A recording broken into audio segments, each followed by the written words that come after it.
So, hello everyone, a very good afternoon to all. कैसे हैं आप सभी? तो this is your chemistry mentor Payal Agarwal. और आपके जो गेट के एग्जाम्स हैं, मतलब प्रीवियस ईयर क्वेश्चंस है लाइफ साइंसेज के, वो हम इन सेशंस में डिस्कस करने जा रहे हैं। यानी गेट के आपके जो भी पीवाईक्यूज हैं, पीछे पास्ट 10 सालों में जो क्वेश्चन पेपर्स आए हैं, उनको हम यहाँ डिस्कस करेंगे वन बाय वन।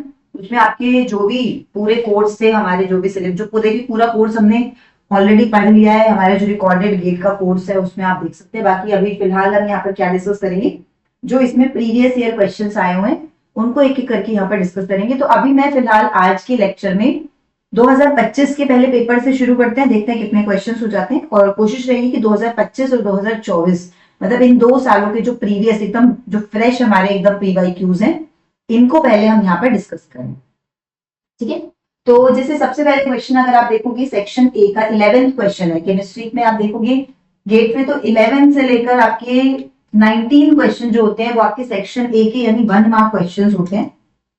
तो इन 1 मार्क क्वेश्चन में पहला क्वेश्चन आपका जो 2025 का आया था, अभी हम फिलहाल डिस्कस कर रहे हैं गेट 2025। इसमें आपसे पूछा था यहाँ पर rate of solvolysis of the following tertiary halides. अब देखिए सॉल्वोलिसिस का मतलब क्या है कि सॉल्वेंट की प्रेजेंस में लिसिस, लिसिस माने टूटना। अब सॉल्वेंट हमारा इस केस में जैसे पानी हो सकता है, तो जो भी सॉल्वेंट है बेसिकली वो आएगा, लाइक पानी है तो पानी वाटर, मतलब पानी यहाँ पे बेसिकली OH आएगा। सॉल्वोलिसिस में बेसिकली हम क्या कहना चाह रहे हैं, पानी रिप्लेस करेगा, OH रिप्लेस कर देगा Br को। और क्योंकि हमें पता है इसमें जो रिएक्टिविटी ऑर्डर होता है, रिएक्टिविटी ऑर्डर जो होता है हमारा, वैसे हमारा रिएक्टिविटी ऑर्डर जो इस तरीके की सब्स्टिट्यूशन वाली रिएक्शन है, ये सब्स्टिट्यूशन रिएक्शन रहेगी हमारी। तो सब्स्टिट्यूशन रिएक्शन के लिए हमारा रिएक्टिविटी ऑर्डर सबस्ट्रेट का ये होता है टर्शरी, सेकेंडरी, फिर प्राइमरी। मतलब टर्शरी अगर मेरे पास एल्काइल हैलाइड है तो वो ज्यादा हमारा रिएक्ट करता है। अगर हम सब्स्टिट्यूशन करा रहे हैं SN1 के अकॉर्डिंग, अगर हम रिएक्शन सब्स्टिट्यूशन करा रहे हैं SN2 के अकॉर्डिंग, तो हमारे यही रिएक्टिविटी ऑर्डर जो है वो एकदम रिवर्स हो जाता है। ये हम जानते हैं, रिएक्टिविटी का हमारा ऑर्डर ये रहता है।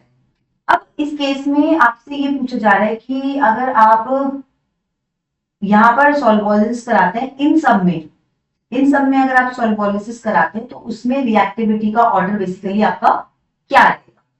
ठीक है, तो देखिए यहाँ पर क्या होता है, अगर हम क्योंकि यहाँ पर तीनों ही सभी ये सब टर्शरी हैं, तीनों ही आप एल्काइल हैलाइड देखोगे तो सबके सब टर्शरी है। इसका मतलब एक चीज तो यहाँ से हम क्लियर हो गई कि क्योंकि तब सभी टर्शरी है, और टर्शरी एल्काइल हैलाइड्स कभी भी सब्स्टिट्यूशन SN2 के थ्रू नहीं देते हैं, वो SN1 के थ्रू ही सब्स्टिट्यूशन देते, क्योंकि SN1 यानी कि उनमें प्राइमरी स्टेप जो होगा, SN1 का मतलब क्या होता है, सब्स्टिट्यूशन न्यूक्लियोफिलिक यूनिमोलिकुलर, यानी कि एक ही की कंसेंट्रेशन पे यहाँ पर रेट जो है डिपेंड करता है, दैट इज सब्स्ट्रेट। तो यहाँ पर पहले स्टेप में क्या होता है, ये बेसिकली 2 पार्ट्स में होता है मैकेनिज्म में। थोड़ी सी थ्योरी भी यहाँ पर चाह रही हूँ एक्सप्लेन हम कर पाए, मतलब साथ साथ हम देख लें। तो पहले स्टेप में बेसिकली क्या होता है, जो हमारा सबस्ट्रेट है वो टूटकर कार्बोकेटाइन बनाता है, फिर इस कार्बोकेटाइन पे हमारा न्यूक्लियोफाइल अटैक करता है और ये जुड़ जाता है। तो पहले स्टेप में यानी कार्बोकेटाइन बनता है। तो इन तीनों में भी जब सॉल्वोलिसिस होगा, क्योंकि टर्शरी है, तो ये कार्बोकेटाइन्स बनाएंगे। इसका मतलब इसका ये ब्रोमीन हटकर यहाँ पॉजिटिव चार्ज आ जाएगा, ये कार्बोकेटाइन मिल जाएगा। इसका ये ब्रोमीन ये बॉन्ड हटकर यहाँ पॉजिटिव चार्ज आएगा, इसका ये ब्रोमीन ये हटकर यहाँ पॉजिटिव चार्ज आएगा। यानी बेसिकली हो क्या रहा है यहाँ पर, ये पॉजिटिव चार्ज का यहाँ पर फॉर्मेशन होता हुआ दिख रहा है। ठीक है, पॉजिटिव चार्ज का फॉर्मेशन यहाँ पर हमें होता हुआ दिख रहा है। तो अगर आप इसमें यहाँ पर देखोगे कि रिएक्टिविटी ऑर्डर सबसे ज्यादा किस में होगा, तो अच्छा एक चीज मैं आपको क्लियर कर देती हूँ। पहली बात तो अगर आप यहाँ देखोगे कार्बोकेटाइन, ये कैसा कार्बोकेटाइन बन गया, ये आपका ऐसा, ये कार्बोकेटाइन बन गया और उस पर 3 बॉन्ड जुड़े हुए, टर्शरी कार्बोकेटाइन यहाँ पर ये आपका। इसमें आप देखोगे यहाँ पर क्या है, आपका एक ये चेन है, एक ये है, एक ये है। तो बेसिकली यहाँ पर जो हमारी साइक्लोहेक्सेन है, साइक्लोहेक्सेन ऐसे रहता है। तो साइक्लोहेक्सेन में हम कह सकते हैं इस वाले और इस वाले दोनों, कोई भी 2 ऑपोजिट से बीच में एक ऐसे रिंग बनी हुई है। इसको हम ऐसे दिखा सकते हैं ना कि भाई बेसिकली वो क्या रहा है, ये साइक्लोहेक्सेन है और उसमें एक ऐसा ब्रिजिंग भी हो रखी है आपकी, ब्रिजिंग। इसका मतलब अगर आप इसको ऐसे ना दिखाकर ऐसे दिखा दो, ऐसे भी दिखा देते हैं साइक्लोहेक्सेन को, तो इसमें आप दिखा सकते हो कि भाई ऐसे ब्रिजिंग होगी। इस मॉलिक्यूल को। और इसको भी हम ऐसे दिखाते हैं, ये आपका साइक्लोहेक्सेन है और इसमें हम दिखाएंगे कि ऊपर यहाँ पर क्या है, ये इस तरीके से ये ब्रिजिंग हो रही है 2 कार्बन। तो अब जब आप यहाँ से ब्रोमीन निकालेंगे तो यहाँ पर जो कार्बोकेटाइन आएगा वो बनेगा ब्रिज हेड कार्बन पे। और ब्रिज हेड कार्बन पे जो बनने वाला कार्बोकेटाइन होता है वो एक्सट्रीमली अनस्टेबल होता है, एकदम खराब क्वालिटी का कार्बोकेटाइन होता है। ठीक है, मतलब वो स्टेबल नहीं है। क्यों स्टेबल नहीं है? क्योंकि एक तरफ तो आप कह रहे हो ब्रिज हेड पे क्या है, 1 बॉन्ड 2 बॉन्ड 3 बॉन्ड, ये अपनी शेप नहीं बदल सकते क्योंकि फिक्स है, जुड़े हुए। कार्बोकेटाइन जब भी आता है तो प्लेनारिटी लेकर आएगा। इसमें कार्बोकेटाइन आ गया तो प्लेनारिटी एक बार को फिर भी आ सकती है क्योंकि मॉलिक्यूल अपने आप को फिर से एडजस्ट कर लेगा। यहां कभी प्लेनारिटी नहीं आ पाएगी, यहां भी कभी प्लेनारिटी नहीं आ पाएगी, यानी ब्रिज हेड का बनने वाला कार्बोकेटाइन जो था वो एक्सट्रीमली अनस्टेबल। ठीक है, यहां आप लिख सकते हो bridge head carbocations are extremely unstable. इस वजह से हम कहेंगे कि ये जो कार्बोकेटाइन्स है हमारे, ये दोनों, ये तो ऑब्वियसली कम स्टेबिलिटी देंगे, और कम स्टेबिलिटी देंगे तो इनका रेट भी कम होगा क्योंकि SN1 रिएक्शंस का रेट इसी चीज पे डिपेंड करता है, फर्स्ट स्टेप पे डिपेंड करता है। सेकंड स्टेप तो हमारा क्या होगा, बहुत फास्ट स्टेप होगा। स्लो स्टेप ये पहला स्टेप होता है। और हम काइनेटिक्स में पढ़कर आए हैं कि किसी भी रिएक्शन का जो रेट डिटरमाइनिंग स्टेप होता है, rate determining step is slow step. Slowest step को ही रेट डिटरमाइनिंग स्टेप यहां पर बोला जाता है। ठीक है, स्लोएस्ट स्टेप को ही रेट डिटरमाइनिंग स्टेप जो है वो बोला जाता है।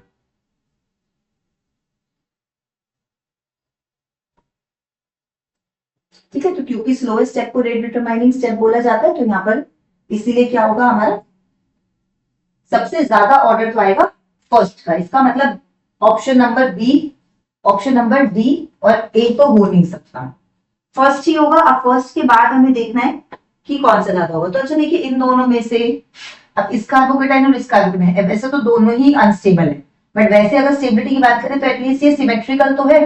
देखो यहाँ पर भी कार्बोकेटाइन की इधर अगर देखोगे 1 2 2 कार्बन, इधर भी देखोगे 1 2 कार्बन, इधर भी 1 2, एटलीस्ट इट इज सिमेट्रिकल। और सिमेट्रिकल चीजें हमेशा ही ज्यादा स्टेबल होती है, तो हम कह देंगे कि भाई इससे तो ये ज्यादा स्टेबल है, इसलिए आंसर था इसका बी। सबसे ज्यादा स्टेबिलिटी इसमें होगी फर्स्ट की, उसके बाद थर्ड की, एंड देन हमारी सेकंड की। तो this would be your correct answer. Correct, ठीक है, बी आंसर इसका करेक्ट है। तो क्या ये सबको समझ में आया? तो क्या शुड आई डिक्टेट, मतलब मैं यहाँ पर वैसे एक्सप्लेन कर रही हूँ सारी चीजें, तो मुझे एक चीज और बता दीजिए, क्या मुझे इसको प्रॉपर लिख के करने की जरूरत है, या मुझे ऐसा लगता है समझ जाएंगे, सभी लोग समझ जाएंगे इसको। बैकग्राउंड को वाइट ही रखते हैं।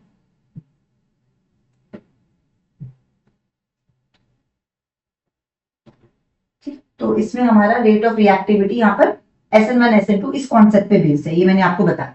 चलिए नेक्स्ट आगे बढ़ते हैं, क्वेश्चन नंबर 2 की तरफ चलते हैं।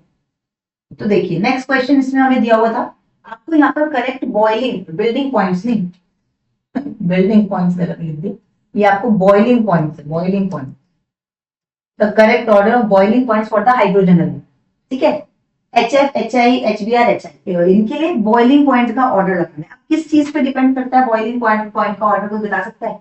देखिए अब इसका कॉन्सेप्ट मैं आपको बता देती हूँ। बॉइलिंग पॉइंट जब भी पूछ ले तो याद रखना, बॉइलिंग पॉइंट, एक्चुअली हम चाह रहे हैं कि हर एक क्वेश्चन से आप कॉन्सेप्ट बनाते हुए चले। बॉइलिंग पॉइंट आपका डिपेंड करता है इंटरमोलिकुलर फोर्सेस पर। Boiling point is a function of intermolecular forces. जितनी ज्यादा इंटरमोलिकुलर फोर्सेस होंगी भाई, उसे तोड़ने में भी, पार्टिकल्स को अलग अलग करने में उतनी ज्यादा एनर्जी देनी पड़ेगी, उतना ज्यादा आपका बॉइलिंग पॉइंट होगा। तो अब और इंटरमोलिकुलर फोर्सेस किस पे डिपेंड करती है भाई? इंटरमोलिकुलर फोर्सेस आपकी कितनी अच्छी बॉन्डिंग है उस पर डिपेंड करती है। तो ये दो देखो, या तो वंडरवॉल फोर्सेस होती है इंटरमोलिकुलर फोर्सेस में, या एक तरीके की इंटरमोलिकुलर फोर्सेस होती है जो हाइड्रोजन बॉन्डिंग से रिलेटेड। अगर हाइड्रोजन बॉन्डिंग भी एक तरीके की इंटरमोलिकुलर फोर्स है, और वंडरवॉल फोर्सेस भी। वंडरवॉल फोर्सेस डिपेंड करती है सरफेस एरिया पे, जितना बड़ा पार्टिकल का साइज होगा उतनी ज्यादा ये फोर्सेस होंगी, उतना ज्यादा बॉइलिंग पॉइंट होगा। और हाइड्रोजन बॉन्ड भाई स्पेसिफिक कंडीशंस है भाई, जिस किसी में हाइड्रोजन बॉन्ड बन रहा होगा तो ये फोर्स होगी। हाइड्रोजन बॉन्ड बनता किसमें?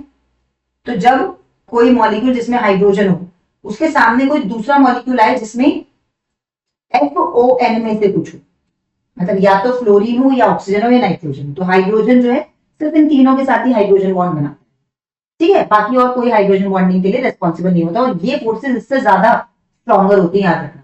तो अगर मैं कंपेयर करूं, देखिए HF, HCl, HBr और HI, तो याद रखना HF सिर्फ एक इनमें से अकलौता ऐसा है जिसमें हाइड्रोजन बॉन्डिंग है, बाकी इसमें इसमें इसमें इसमें किसी में हाइड्रोजन बॉन्डिंग नहीं है।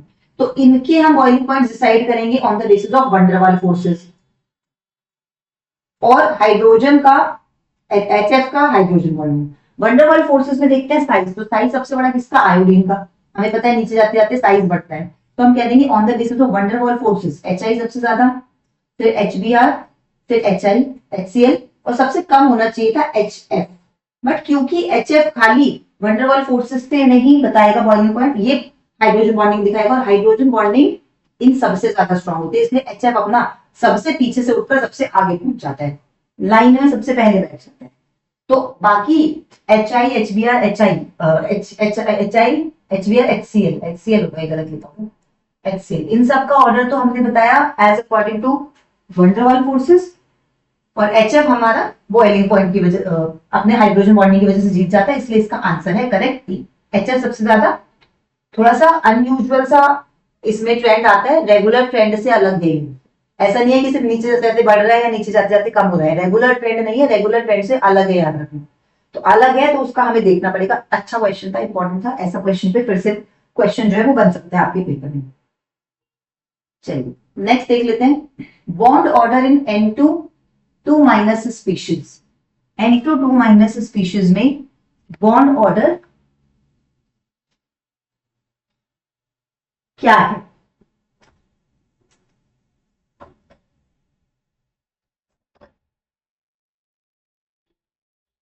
देखो बॉन्ड ऑर्डर कैसे निकालते हैं, तो हमें पता है बॉन्डिंग और एंटी बॉन्डिंग हमें कॉन्फ़िगरेशन लिखनी होती है, तो सबने मॉलिक्यूलर ऑर्बिटल थ्योरी में सीखी होगी। कॉन्फ़िगरेशन कैसे लिखते हैं, नाइट्रोजन 14 इलेक्ट्रॉन्स भरे जाते हैं इसमें टोटल, एक नाइट्रोजन के पास 7 है, दो के पास 14 हो गए। तो इसमें क्या कॉन्फ़िगरेशन आती है, जब डब्बे बनाते हैं सिग्मा 1 है, सिग्मा स्टार 1s, ऐसे बनाते हैं, फिर sigma 2s, sigma star 2s। और अगर हमारा नाइट्रोजन 14 से 15 से कम होता है तो हमारे डब्बे बनते हैं ऐसे 1 2 1 2।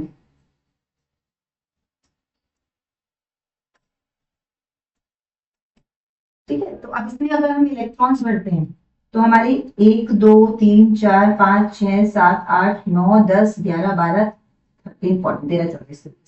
तो अब क्या होता है यहाँ पर, टोटल हमारा बॉन्ड ऑर्डर कैसे निकालते हैं, बॉन्ड ऑर्डर होता है हमारा half number of bonding electrons, number of anti bonding electrons.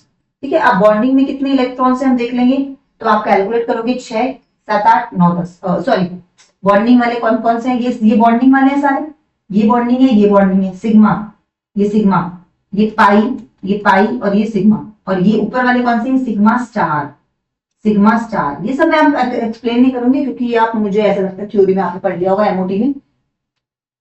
तो बॉन्डिंग इलेक्ट्रॉन्स कितने हो गए हमारे, 6 7 8 10, और एंटी बॉन्डिंग में कितने, 4। तो ये आपका बॉन्ड ऑर्डर यहाँ से बनेगा 3। बट क्योंकि ये था N2 2-, अब 2- का मतलब क्या है कि 2 इलेक्ट्रॉन्स इसमें एक्स्ट्रा डाले गए, इसका मतलब 2 इलेक्ट्रॉन्स एक्स्ट्रा मिल गए इसको, तो एक यहाँ और एक यहाँ ऐसे जाएगा। इसका मतलब एंटी बॉन्डिंग में इस केस में 4 नहीं 6 होंगे, और 6 होंगे तो आपका बॉन्ड ऑर्डर कितना बन जाएगा, 4/2 2, बॉन्ड ऑर्डर आ जाएगा 2। तो इसका आंसर था आपका ए, बॉन्ड ऑर्डर इज 2। तो नाइट्रोजन देखकर सिर्फ 3 मत लगाया है करो, हम उसमें देखेंगे कि नाइट्रोजन पे कोई चार्ज है, चार्ज के अकॉर्डिंग हम यहाँ पे इलेक्ट्रॉन्स जो है वो फिल कर। क्लियर हो गया सभी को? चलिए आगे बढ़ते हैं इसमें। नेक्स्ट क्वेश्चन देखिए, आइसोथर्मल का थर्मोडायनेमिक्स से पूछा गया है question. This is based on, topic भी मैं लिख देती हूँ, ये थर्मोडायनेमिक्स से आया है आपका, तो आप उससे आपको आइडिया लग जाएगा कि भाई किस टॉपिक से कितना क्वेश्चन जो है वो आ रहा है। ये आपका केमिकल बॉन्डिंग से है, molecular orbital theory, chemical bonding. ये आपका एक तरीके से मैं कहूंगी ऑर्गेनिक से आया हुआ क्वेश्चन है, जीओसी से कह सकते हैं, जनरल क्वेश्चन है मतलब ये। तो ये आपका रिएक्शन मैकेनिज्म से है।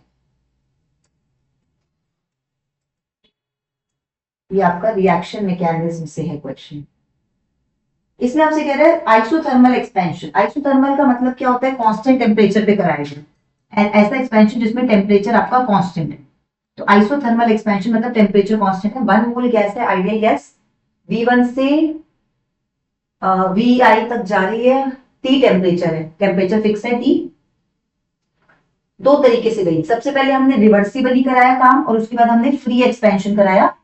अब फ्री एक्सपेंशन का मतलब होता है कि कोई भी प्रेशर के अगेंस्ट हम काम नहीं कर रहे, हमारा एक्सटर्नल प्रेशर स्पेस में 0 होता है। तो this is free expansion. Free expansion के केस में अब देखिए एक चीज समझ लेना, आइडियल गैस के लिए जो डेल्टा यू होता है फॉर एन आइडियल गैस, वैसे तो यू फंक्शन होता है हमारा किसका? टेम्परेचर का और वॉल्यूम का। लेकिन आइडियल गैस में ये जो टर्म होती है del U by del V, ये 0 होती है। मतलब वॉल्यूम के साथ आइडियल गैस का इंटरनल एनर्जी नहीं बदलती। आइडियल गैस के लिए U is a function of temperature only. U is a function of temperature only. Delta U का ये फॉर्मूला होता है, एन सीवीएम डेल्टा टी, यानी कितना टेम्परेचर में चेंज हुआ सिर्फ उसी से डेल्टा यू चेंज होता है। और अगर आप टेम्परेचर भी कांस्टेंट ले रहे हैं, मतलब आइसोथर्मल प्रोसेस की बात कर रहे हैं, तो फिर तो डेल्टा यू हमारा क्या हो जाएगा? 0। तो एक चीज याद रखिएगा, आइडियल गैस का डेल्टा यू हमारा क्या होता है? 0 होता है हमेशा। तो एक तो पहली बात तो ये कि जितने भी हम ऑप्शंस लगाएंगे उसमें सारे डेल्टा यू, पहली बात तो चाहे हम फ्री एक्सपेंशन करा रहे हो या रिवर्सिबल कैसे भी करा रहे हो, सभी में डेल्टा यू 0 ही होगा। इसका मतलब ये गलत, जहां पर भी डेल्टा यू आपका 0 नहीं दिख रहा उनको गलत कर दो, ये गलत और ये गलत। तो अगर आप ऐसे ऑप्शंस नेगेटिव ऐसे करके क्रॉस ऑप्शन सॉर्ट करके आंसर निकालते तो आगे आपको चेक करने की जरूरत नहीं पड़ती, आंसर आपका सी आ सकता है डायरेक्टली, और सी ही इसका आंसर है। ठीक है, ये आपका 14th क्वेश्चन है जो पेपर में 14 क्वेश्चन था। ये आंसर आपका सी का, क्योंकि दोनों में डेल्टा यू 0 दिया हुआ, तो एक ही कॉन्सेप्ट से आंसर आ गया। बाकी बाकी भी देख लेते हैं, बाकी देख लेते हैं और भी ऑप्शन।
बेटा आपकी चलेगी 1.5 घंटे की क्लास रहेगी, जितने मैक्सिमम क्वेश्चन उसमें कवर हो जाएंगे। 4:45 तक क्लास आपकी चलेगी। तो इसमें डेल्टा यू आपका 0 इसी बेसिस पर आप लगा सकते थे, बट बाकी और देख लेते हैं। एक्सपेंशन के केस में देखिए एक चीज याद रखिए, एक्सपेंशन जब भी होता है तो एक्सपेंशन के केस में हमें पता है वर्क नेगेटिव होता है। तो क्योंकि फर्स्ट लॉ से delta U is equal to Q plus W, और डेल्टा यू हमारा 0 ही है, तो क्यू आपका माइनस डब्ल्यू के बराबर हो गया। तो अगर आप एक्सपेंशन करा रहे हो, देखो दोनों केसेस में क्या था, आपका एक्सपेंशन ही था। इस केस में तो फ्री एक्सपेंशन है तो वर्क 0 ही हो गया। डेल्टा यू 0 वर्क 0 तो Q 0।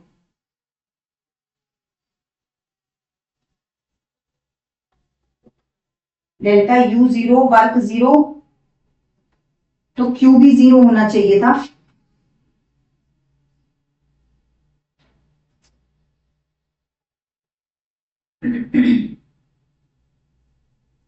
Free expansion against 0 external pressure है ना। हाँ, तो वर्क और क्यू इस केस में 0 ही होने चाहिए थे, ये भी सब 0 होगा, 0 इक्वल्स टू 0 होगा। एक्चुअल में correct answer is equals to 0। ठीक है, और रिवर्सिबल आइसोथर्मल एक्सपेंशन है। एक्सपेंशन का वर्क हमेशा नेगेटिव होता है, तो ये नेगेटिव होगा, गलत लगा है नेगेटिव, और ये फिर ये पॉजिटिव हो जाएगा। एक चीज नेगेटिव है एक चीज पॉजिटिव है, इसलिए ओवरऑल डेल्टा यू आपका 0 होगा। आंसर इस केस में सी होगा। ठीक है, आंसर इस केस में सी होगा। इसमें ये इक्वल्स टू आएगा और ये ऐसे साइन। क्लियर है, रिवर्सिबल आइसोथर्मल प्रोसेस में इस तरीके से काम। क्लियर है, आइसोथर्मल एक्सपेंशन है, एक्सपेंशन का वर्क हमेशा नेगेटिव होता है। वर्क नेगेटिव है तो आपका क्यू पॉजिटिव होगा। वर्क नेगेटिव है इसका मतलब लेस देन 0, और क्यू पॉजिटिव है इसका मतलब ग्रेटर देन 0, और डेल्टा यू 0 होगा इस केस में। ये आपका फाइनल आंसर है। क्लियर है, तो ये आपका थर्मोडायनेमिक्स का है। इसमें क्वेश्चन नंबर इस तरीके से ये दिया जाएगा। चलिए अब नेक्स्ट बढ़ते हैं आगे। यहाँ पर नेक्स्ट क्वेश्चन था आपका, ये देखिए, ये आपका स्टीरियो केमिस्ट्री का क्वेश्चन। ये आपका स्टीरियो केमिस्ट्री पे बेस्ड है क्वेश्चन। टॉपिक मैं इसमें लिख देती हूँ, स्टीरियो केमिस्ट्री। ये भी 1 मार्क में पूछा गया था। इसमें आपसे पूछा गया था कि कौन से मॉलिक्यूल्स, मतलब इन मॉलिक्यूल्स के लिए करेक्ट स्टेटमेंट हमें बतानी है। कौन सी स्टेटमेंट करेक्ट है, क्वेश्चन पेपर का ये क्वेश्चन नंबर 15 था। ठीक है, अच्छा देखिए, अगर हम 1 और 2 की बात करें, 1 और 2 की बात करें, सबसे पहले तो इसमें पूछ रहा है करेक्ट स्टेटमेंट क्या है। देखो एक चीज, अगर आप 1 और 2 मॉलिक्यूल्स की बात करोगे तो Br और Me दिया हुआ है, दोनों एक दूसरे के बिल्कुल ऑपोजिट यहाँ पर है। मैंने आपको एक चीज समझाई थी कि जब भी किसी मॉलिक्यूल में प्लेन ऑफ सिमेट्री होता है, presence of any symmetry element, concept इसका क्या है क्वेश्चन का, हर क्वेश्चन के साथ एक कॉन्सेप्ट जुड़ा हुआ है, आपको कॉन्सेप्ट यहाँ से गेन करना है। प्रेजेंस जिसने हमसे पढ़ा हुआ है तो बहुत अच्छी बात है, उनको तो सारे पढ़ाए हुए हैं क्लास में। कॉन्सेप्ट जिसने नहीं पढ़ा हुआ तो वो यहां से देख सकता है। Presence of any symmetry element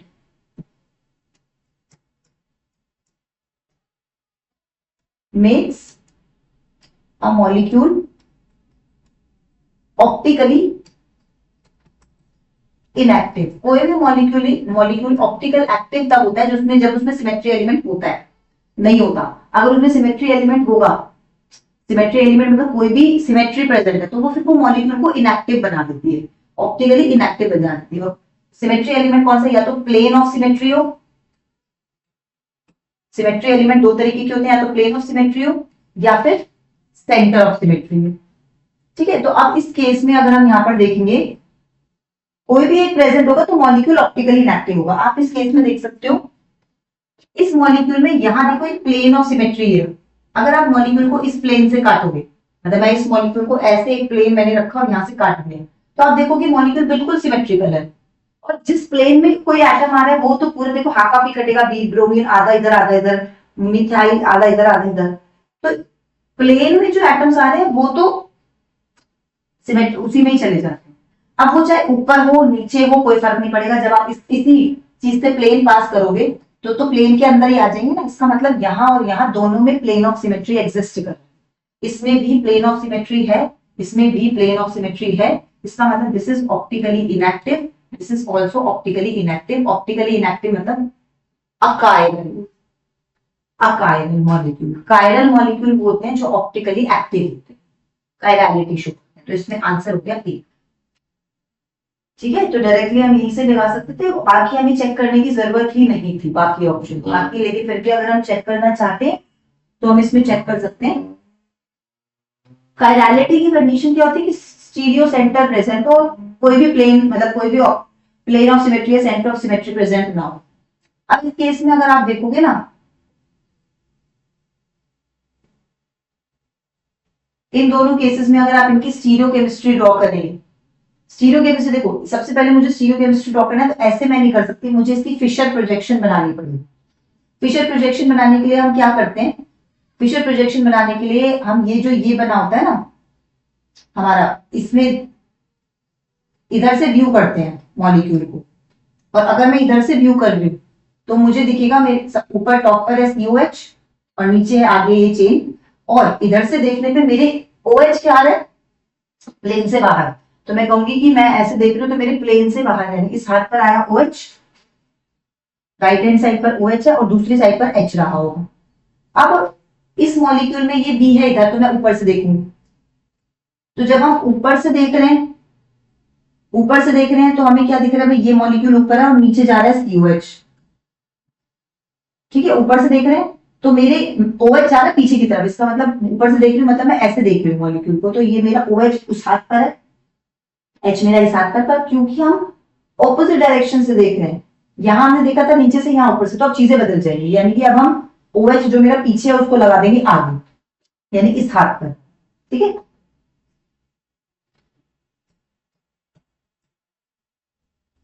तो यहां पर हम कह सकते हैं कि बेसिकली ये जो हमारा OH है ये हमारा राइट हैंड साइड पर ना होकर इधर लेफ्ट हैंड साइड पर, तो इसकी स्टीरियो ऐसे बनी। और इसमें क्या है, इसमें उल्टा है, तो यहाँ स्टीरियो कैसे बनेगी, ऊपर वाला तो सेम रहेगा HOH, नीचे वाले में स्टीरियो बदल जाएगी HOH हो जाएगी। तो अगर इन दोनों में भी आप चेक करोगे, इन दोनों में भी आप चेक करोगे तो अच्छा देख सकते हो आप कौन सा मॉलिक्यूल कायरल है और कौन सा अकायरल है, वो यहाँ से हम चेक कर सकते हैं। एक बार हमने इनकी फिशर प्रोजेक्शन बना दी, अब हम चेक कर सकते हैं क्या इसमें कोई भी सिमेट्री एलिमेंट प्रेजेंट है, क्या इसमें हमारे पास कोई भी सिमेट्री एलिमेंट प्रेजेंट है, मैंने पूछा नहीं।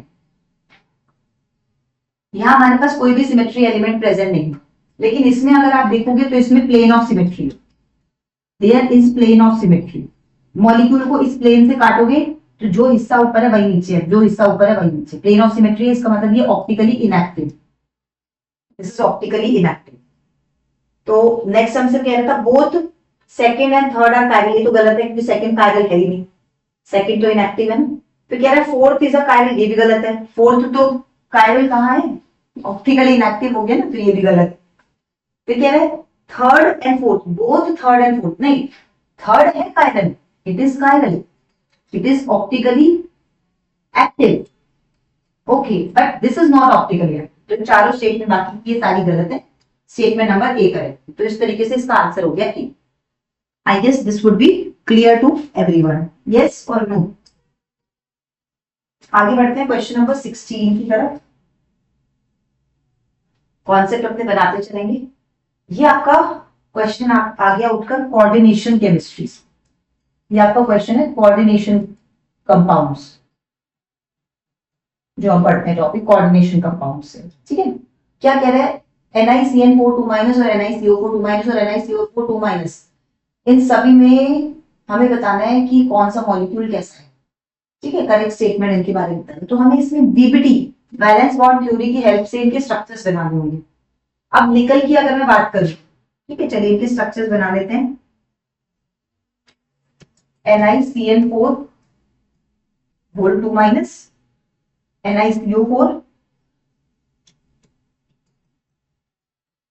और एक हमें यहां पर दिया हुआ है NiCO4 2-। अच्छा, ऐसा कोई कंपाउंड होता भी है, चलिए इनके मुझे पहले हम स्ट्रक्चर्स बना लेते हैं। निकल का एटॉमिक नंबर भी आपको दे दिया 28, नहीं भी दिया हो तो हमें पता होना चाहिए। ठीक है 28 है, तो अब इसमें कॉन्फिगरेशन इसकी क्या होगी, 2 इलेक्ट्रॉन्स इसमें एक्स्ट्रा है। यहाँ पर निकल का ऑक्सीडेशन नंबर कितना होगा, +2। ऑक्सीडेशन नंबर मैं नहीं निकाल रही हूँ, मैं कंसिडर करके चल रही हूँ कि आता होगा, जिसका नहीं आता उसका X, Cn का -1 होता है तो -4 बराबर में -2, ऐसे करके हम इसका ऑक्सीडेशन नंबर निकाल सकते हैं, 2 आएगा। यहाँ निकल का ऑक्सीडेशन नंबर निकालोगे 0 आएगा, क्योंकि CO न्यूट्रल है। CO is a neutral ligand, neutral ligand है तो चार्ज। यहाँ अगर निकल का हम ऑक्सीडेशन नंबर निकालेंगे तो -2 आएगा, जो कि कतई पॉसिबल नहीं है। तभी मैंने कहा कि ये कंपाउंड तो पॉसिबल ही नहीं है, शायद गलती से दे दिया गया, शायद हो सकता है गलती से दे दिया हो। चलिए, तो अब ये निकल इसकी अगर मैं बात करूं तो इसमें कॉन्फ़िगरेशन होती है वैसे आपकी आर्गन 18 D8 कॉन्फ़िगरेशन है ना, इसका मतलब 4s2 3D8। 8 इसका एटॉमिक नंबर है 28। 28 का मतलब है 18 आर्गन के बाद 2 4s2 में और उसके बाद 8 में। अब क्योंकि ये +2 है, +2 का मतलब 2 इलेक्ट्रॉन s के निकाल देंगे तो कॉन्फ़िगरेशन रह जाएगी सिर्फ हमारे पास आर्गन 18 3D8। अब 3D8 कैसे भरा जाएगा?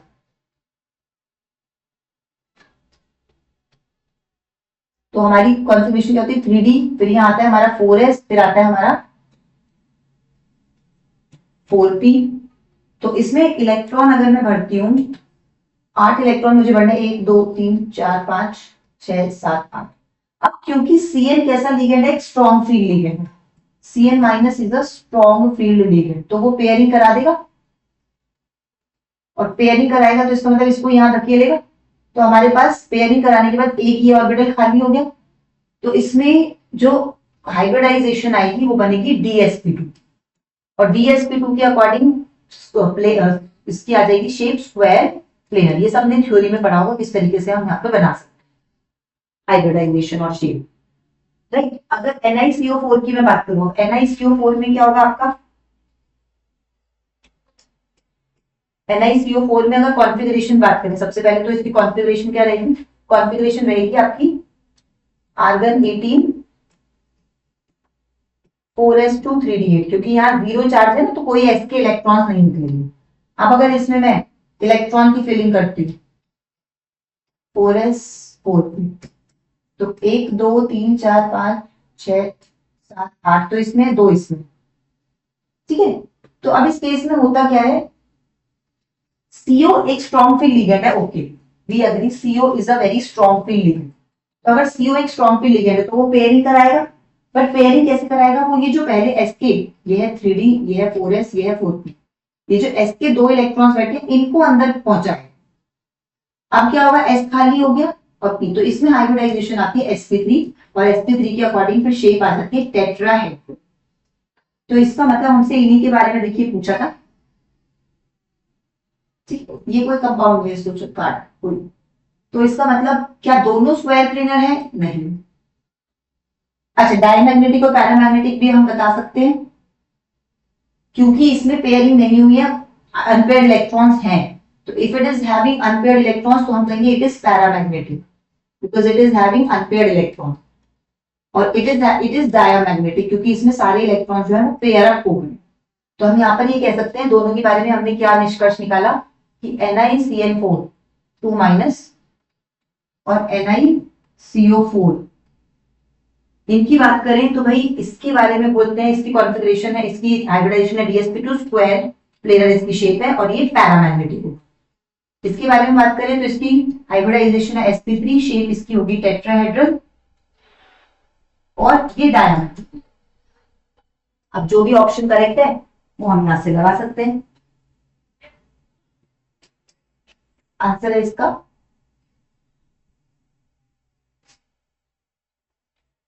16 तो हमारा हो चुका है ना शायद, 15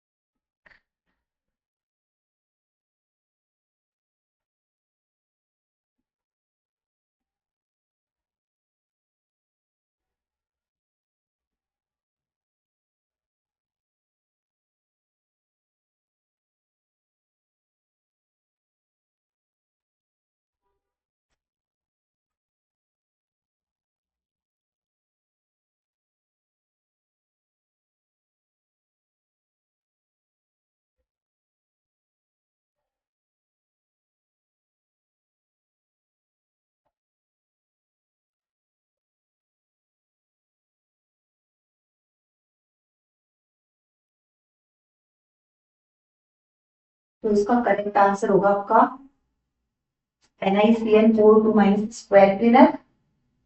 NiCl4 2- होगा। अच्छा, ये CO4 नहीं होगा, ये वाला ऑप्शन जो है आपका,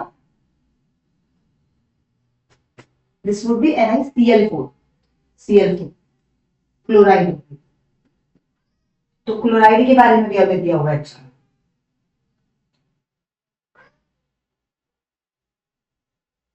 ठीक है, तो क्लोराइड की बात करेंगे अगर, तो इसका भी निकाल के देख लेते हैं, कोई दिक्कत नहीं है।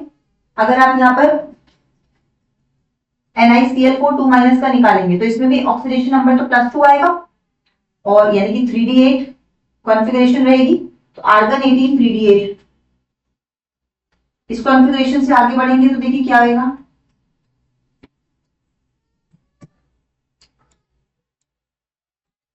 1 2 3 4 5 6 7 8। ठीक है, तो अब इसमें क्योंकि Cl- is a weak field ligand, याद रखना। Cl- स्ट्रॉन्ग फील्ड लिगेंड नहीं होता, Cl- तो वीक फील्ड लिगेंड होता है। वो पेयरिंग नहीं करा पाएगा, पेयरिंग नहीं करा पाएगा, तो हाइब्रिडाइजेशन क्या रहेगी, sp, यानी शेप रहेगी टेट्राहेड्रल। तो शेप रहेगी टेट्राहेड्रल। तो ये हमारे पास रिजल्ट्स हो गए। अब इसकी बेसिस पर आप बता सकते हो आंसर मुझे लगता है इसमें आंसर होगा आपका डी।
ठीक है, तो क्लियर है इसका आंसर।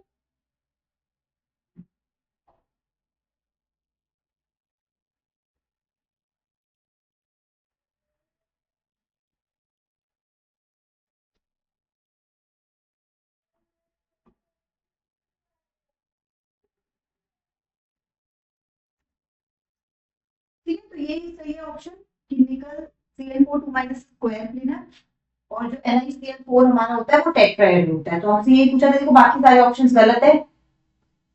NiCl4 2- और NiCl दोनों को स्क्वायर क्लीनर कह रहा है, तो ये गलत है क्योंकि NiCO4 टेट्राहेड्रल है, वो स्क्वायर क्लीनर नहीं था, हमने नीचे देखा। इसको कह रहा है डायमैग्नेटिक, जबकि ये पैरामैग्नेटिक था, और इसको कह रहा है पैरामैग्नेटिक, जबकि ये हमने देखा था ये पैरामैग्नेटिक। मतलब ये सही है लेकिन ये स्टेटमेंट गलत है। तो इस तरीके से कोई भी कॉम्बिनेशन सही नहीं, कॉम्बिनेशन डी कर। इसमें कह रहा है कि दोनों ही पैरामैग्नेटिक है, NiCO4, जबकि हमें पता है Cl4 तो ठीक है पैरामैग्नेटिक है, पर CO4 हमने देखा था डायमैग्नेटिक होता है। CO4 हमारा कैसे निकला था, डायमैग्नेटिक। ठीक है, इसमें सारी पेयरिंग क्योंकि हो चुकी। तो इस बेसिस पर हमने यहाँ पर आंसर किया, तो आंसर हमारा आ गया इस केस में डी। तो this was your 16th question of your paper. इसके बाद है आपका क्वेश्चन नंबर 17। क्वेश्चन नंबर 17 है आपका ये।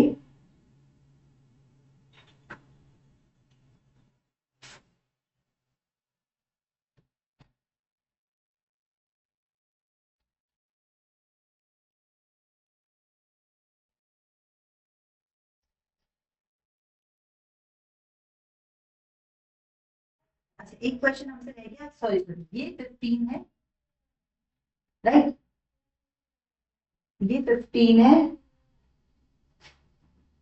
अच्छा ये दो वही क्वेश्चन है जो दो बार टाइप कर दिया, 15, फिर ये 16 है आपका, ये आपको क्वेश्चन नंबर 17 है। देखिए क्या करना है, अब ये भी आपका थर्मो से क्वेश्चन है, पर ये थर्मो केमिस्ट्री का क्वेश्चन है। ये टॉपिक क्या रहेगा इसका, थर्मो केमिस्ट्री। ये आपका थर्मो केमिस्ट्री का क्वेश्चन है। इसमें हमसे कह रहा है कि ग्रेफाइट कार्बन को हमने हीट किया, वाटर के साथ ये बना, इस रिएक्शन की एंथैल्पी आपको दी हुई है। सीओ का फॉर्मेशन मुझे दे दिया, यानी इसका H2 का फॉर्मेशन देखो 0 होता है क्योंकि स्टैंडर्ड फॉर्म में, कार्बन ग्रेफाइट अपनी स्टैंडर्ड फॉर्म में, इसका फॉर्मेशन भी 0। तो हमसे यहाँ पर फॉर्मेशन वैल्यू पूछिए वाटर की। बहुत सिंपल क्वेश्चन है, किसी भी रिएक्शन की एंथैल्पी क्या होती है, summation of reaction formation enthalpies of all the products minus summation of formation enthalpies of all the reactants। अब प्रोडक्ट में अगर हम यहाँ पर बात करेंगे तो प्रोडक्ट में हमारे पास एक ही चीज है, मतलब दो चीजें, CO और H2। तो फॉर्मेशन एंथैल्पी हम कहेंगे किसकी, CO की, और H2 की 0 है तो उसको लेंगे नहीं। माइनस में रिएक्टेंट में बात करेंगे तो इसकी फॉर्मेशन 0 है क्योंकि अपनी स्टैंडर्ड स्टेट में है, तो फॉर्मेशन एंथैल्पी लेंगे सिर्फ पानी की, और इसको बराबर रख देंगे। पूरी रिएक्शन की एंथैल्पी हमें गिवन है 131.3 किलो जूल पर मिनट। अब ये डेटा मुझे गिवन है तो ये आ जाएगा 131.3, ये इधर आकर हो जाएगा माइनस, ऑलरेडी इसकी वैल्यू माइनस तो प्लस हो जाएगी 110.5 किलो जूल में ये दोनों। This would B minus of delta FH of water. तो इस केस में हमसे क्या पूछा था, फॉर्मेशन एंथैल्पी पूछी थी पानी की। तो फॉर्मेशन एंथैल्पी हमारी पानी की क्या आएगी, माइनस में आएगी पहली बात। तो इसका मतलब कोई भी आंसर जो पॉजिटिव वाला है वो हमारा आंसर सही नहीं है। इसका मतलब तो पॉजिटिव में जो भी दिया हुआ है वो आंसर सही नहीं है, क्योंकि हमारी डेल्टा एफएच जो आएगी इस केस में वो नेगेटिव आएगी। नेगेटिव आ रही है ना, देखिए। तो ये आंसर आ जाएगा हमारे पास 8.14, 241.8 किलो जूल पर मोल, बट ये आएगा नेगेटिव में। तो हमारा आंसर हो जाएगा इस केस में, आंसर ये सब ठीक है। Answer is C. Is that clear to everyone? ठीक, ये बताएंगे मुझे ये सबको क्लियर है? तो चलिए फिर आगे बढ़ते हैं नेक्स्ट क्वेश्चन की तरफ। तो ये थर्मोकेमिस्ट्री से आसान क्वेश्चन था ये आपको, ये भी 1 मार्क पे था। नेक्स्ट चलते हैं क्वेश्चन नंबर 18 की तरफ, जो आपका पेपर का क्वेश्चन नंबर 18 है। 18 के बाद है आपका 19 था, 19 थोड़ा सा मुझे लग रहा है इसमें ऑर्डर इधर उधर कर दिया है क्वेश्चंस का।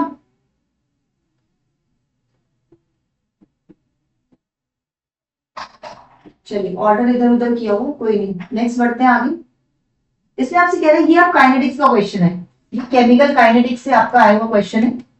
अब केमिकल काइनेटिक्स में आपको कह रहा है the temperature dependence of a reaction rate is generally given by RNS plot. RNS का प्लॉट बनाते हैं हम, इसमें के का टेम्परेचर के साथ रिलेशन हम देखते हैं, के वर्सेस टी का ग्राफ बनाते हैं, लॉग के वर्सेस टी का 1/t का ग्राफ, जो हमारी आरएनएस की क्वेश्चन होती है उस पर बेस। तो एल एन के का कहना है 1/t की अगेंस्ट आप ग्राफ बनाते तो स्ट्रेट लाइन आता है, उसमें प्री एक्सपोनेंशियल फैक्टर और पीए की वैल्यू हम कैसे निकाल सकते हैं। तो देखिए इक्वेशन होती है हमारी लॉग एल एन, इक्वेशन तो होती है हमारी k is equal to a e raise to the power minus e by rt। अगर मैं इसमें ln ले लेती हूँ दोनों साइड पर नेचुरल लॉग, तो ये बन जाएगा ln of a minus e by rt। तो अगर मैंने ग्राफ प्लॉट किया है और मेरा y एक्सिस पे है ln a और x एक्सिस पे है 1/t, तो दिस इज, ये y एक्सिस है और ये मेरा x एक्सिस है, तो मेरा ग्राफ ऐसे आएगा, स्लोप आएगा कर्व का माइनस e बाय r, और इंटरसेप्ट मेरा बनेगा ln, और इंटरसेप्ट बन जाएगा ln। ठीक है, तो यही हमसे पूछा था कि intercept on y axis is your naught a, ln a, intercept on y axis is ln a and your slope is minus e by r। तो answer is b, a answer इसका करेक्ट। ठीक है, तो simple question था, ये भी 1 mark में था, डायरेक्ट इक्वेशन बेस्ड क्वेश्चन है आपका। चलिए नेक्स्ट बढ़ते हैं आगे। अब ये आपको क्वेश्चन दिया हुआ है कॉलम 1 कॉलम 2, ये हमसे कहा है ये स्पीशीज है और ये उनकी हाइब्रिडाइजेशन है। तो आपको करेक्ट मैचिंग यहाँ पर बिठानी है कि क्या क्या किसकी हाइब्रिडाइजेशन रही होगी। अब हाइब्रिडाइज ये आपका क्वेश्चन आया है एक तरीके से, ये केमिकल बॉन्डिंग का क्वेश्चन है। केमिकल बॉन्डिंग में हमने याद कीजिए पढ़ा था VSEPR थ्योरी में, मैंने आपको हाइब्रिडाइजेशन निकालना भी सिखाया था, शेप्स जिससे हम मतलब जिसकी हेल्प से हम निकालते हैं। तो वहां ये सारी चीजें हमने देखी थी। I3 minus PCl3 BF3 CO2 इन सब के लिए क्या क्या हाइब्रिडाइजेशन रही होगी, तो निकाल लेते हैं इनको अलग से। I3 minus PCl3 BF3 CO2। देखिए I3 माइनस में होता क्या है, आयोडीन बीच में रहता है और उसके अराउंड 2 आयोडीन होते हैं इस तरीके से, तो इसमें और टोटल पे -1 चार्ज, तो सेंट्रल एटम इसमें आयोडीन है। तो स्टेरिक नंबर निकालने के लिए सबसे पहले स्टेरिक नंबर का फॉर्मूला क्या होता है, half VMCA, valence electron plus monovalent atom plus cation minus A9, ये VMCA वाला फॉर्मूला हमने पढ़ा था। ठीक है, तो इसमें आप निकाल सकते हैं यहाँ से हाफ, वैलेंस शेल में कितने इलेक्ट्रॉन है, 7 इलेक्ट्रॉन है आयोडीन के, और मोनोवेलेंट ये दोनों ही मोनोवेलेंट एक एक साइड से जुड़ रहे हैं तो इनको हम 2 ले सकते हैं। क्या ये केटाइन है, नहीं एनाइन है, हाँ तो एनाइन है तो इससे जो चार्ज है वो ऐड हो, तो ये हो जाएगा 10/2 5, इसका स्टेरिक नंबर आ रहा है 5, और 5 स्टेरिक नंबर की कॉरेस्पॉन्डिंग हाइब्रिडाइजेशन होती है, हमें पता है sp3d, तो I3 माइनस को तो sp3d से मिला था, यानी कि ए का आंसर तो 4 है, तो A4 इसमें है और इसमें, इसका मतलब बी काट दो और सी काट दो।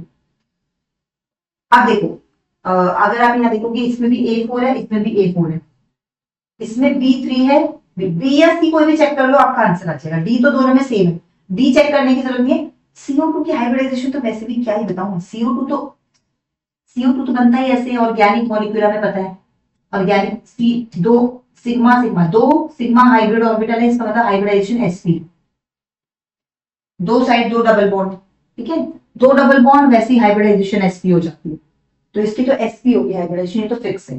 बचे क्या बाकी एलिमेंट्स की हम चेक करेंगे, जैसे PCl3 है, PCl3 में फॉस्फोरस सेंट्रल एटम है 3 4 5, ठीक है, तो यहाँ स्टेरिक नंबर जब निकालेंगे तो फॉस्फोरस की वैलेंस इलेक्ट्रॉन 5 प्लस 5, इसमें मोनोवेलेंट केटन 5 आएगा, इसकी भी हाइब्रिडाइजेशन आपकी sp3d रहेगी।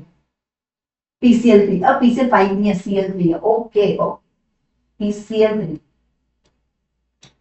तो यहाँ पर ये 3 नहीं 5 नहीं 3 आएंगे, यानी steric number will be 4, hybridization will be sp3 Bl3 की बात करें तो बोरोन के अराउंड 3 फ्लोरीन है, तो बोरोन के वैलेंस इलेक्ट्रॉन्स कितने होते हैं, 3 ही होते हैं, प्लस 3 ही इसके अराउंड ये मोनोवेलेंट एटम्स हैं, चार्ज कोई है नहीं, आंसर 3 3 की हाइब्रिडाइजेशन होती है sp, तो बस कर देंगे मिलान,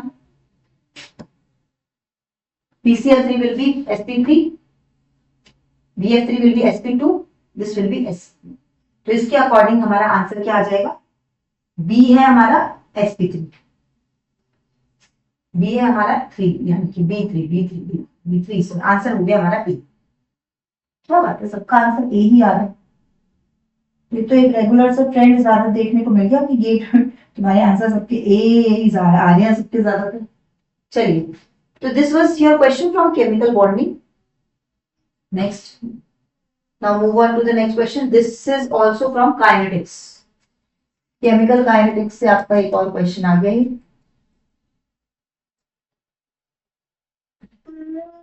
ये आपका हाफ लाइफ पे बेस्ड है, ये आपका हाफ लाइफ पे बेस्ड है।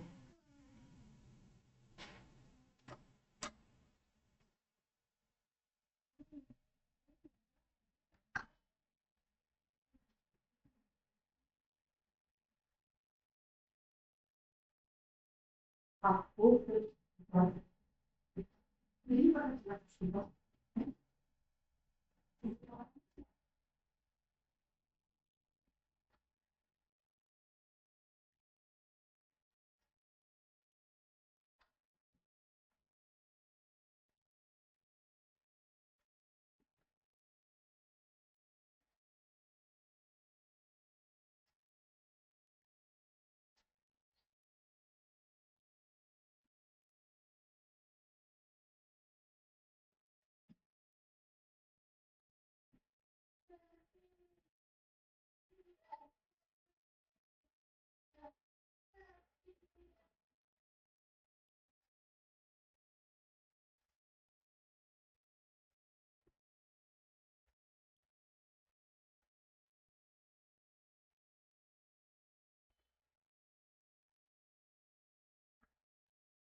क्या करना है इस क्वेश्चन में? देखिए, इस क्वेश्चन में हमसे कह रहा है काइनेटिक्स का क्वेश्चन है, हाफ लाइफ पे बेस्ड है, हाफ लाइफ एक्सप्रेशन बेसिकली बताना है किससे किससे मैच करेगा।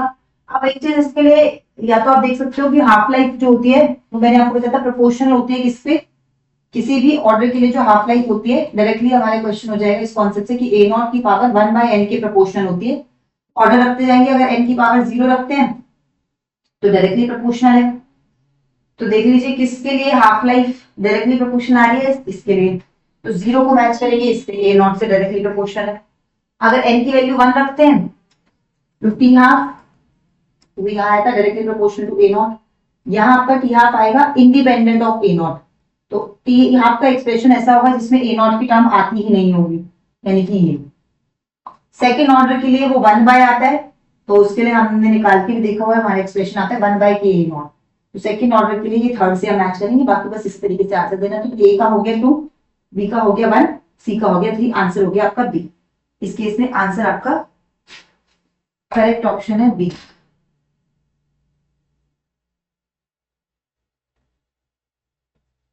करेक्ट ऑप्शन है बी। अब ये आपका, अगर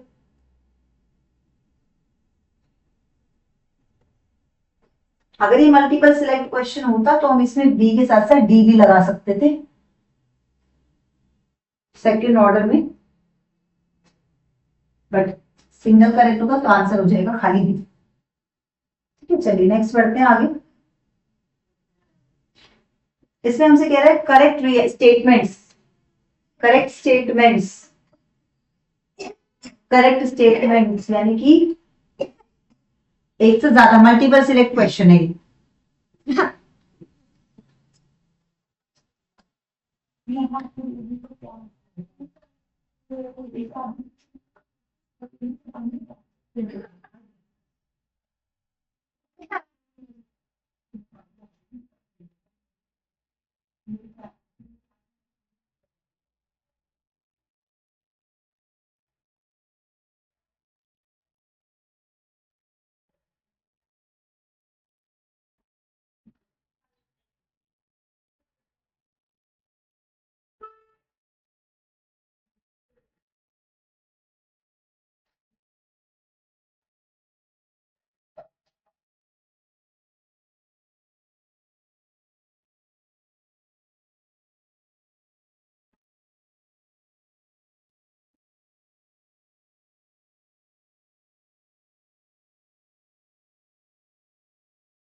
जैसे कि इस क्वेश्चन में कह रहा है ये इज आर, मतलब ये आपका मल्टीपल सिलेक्ट क्वेश्चन है, और इस मल्टीपल सिलेक्ट क्वेश्चन में आपसे कह रहा है कि बताइए कौन सी रिएक्शन इसमें से करेक्ट है। देखो मिथाइल मैग्नीशियम ब्रोमाइड ये हमारा ग्रिग्नार्ड रिएजेंट है, तो ग्रिग्नार्ड रिएजेंट कैसे काम करता है बेसिकली, इसका ये जो Me माइनस पार्ट है MgPr प्लस में होता है, ये इस पे अटैक करता है कार्बोनिल कार्बन पे और ये ऊपर जाता है, तो बेसिकली यहाँ पर बनता क्या है हमारा Me यहाँ पर अटैच हो जाएगा और ऊपर आ जाता है, फिर हाइड्रोलाइज होकर OH।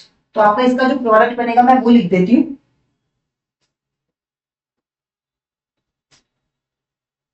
तो इन रिएक्शंस के लिए कुछ स्टेटमेंट हमें दी होंगी, पॉसिबल प्रोडक्ट्स दिए हैं, PQR हमें पॉसिबल प्रोडक्ट्स दिए, तो हमें ये बताना है कि पॉसिबल प्रोडक्ट्स में से कौन किसका प्रोडक्ट है।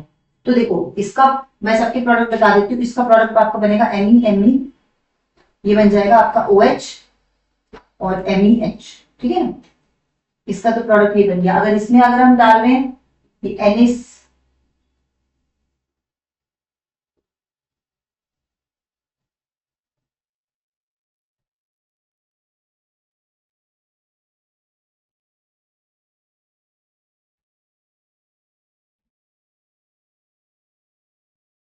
इसमें भी आपका क्या होगा, ये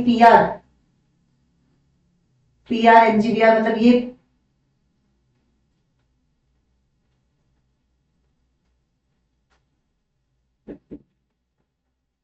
आइसोप्रोपेन प्रोपेन होगा, ये प्रोपेन MgBr, प्रोपेन मतलब 3 कार्बन, तो वो यहां लगेंगे, तो इसमें आपका प्रोडक्ट बनेगा Me, OH, Me और प्रोपेन, ठीक है। इसमें आपका प्रोडक्ट क्या बनेगा, देखो OMe जब भी होगा MgBr आप एक्सेस में डालते हैं तो क्या होता है कि पहले स्टेप में तो हमारा ये इससे अटैच हो जाता है OH, ये मतलब होता क्या है O माइनस OMe, और यहाँ पर अटैच हो जाएगा ये हमारा Me। अब सेकंड स्टेप में ये वापस आता है और इसको बाहर निकाल देता है, फिर से कार्बोनिल बन जाता है, क्योंकि ये एक अच्छा लीविंग ग्रुप है तो ये फिर से कार्बोनिल बना लेता है, डबल बॉन्ड ON। अब क्योंकि ये एक्सेस में तो फिर से एक Me इस पे अटैक करेगा, तो ये फाइनल क्या बन जाएगा हमारा Me OH Me M, तो इस केस में हमारा फाइनल प्रोडक्ट ये होगा, ठीक है। अब यहाँ आपको ये M माचो क्या लिख दिया इन्होंने, माचो गलत लिख दिया। चलो तो हमें क्वेश्चन यहाँ पर दिया हुआ था पॉसिबल प्रोडक्ट है PQR हमें दिए हुए हैं, तो P is form as the major product in reaction 1, क्या P बनेगा मेजर प्रोडक्ट रिएक्शन 1 का, P is formed as a major product in reaction 1.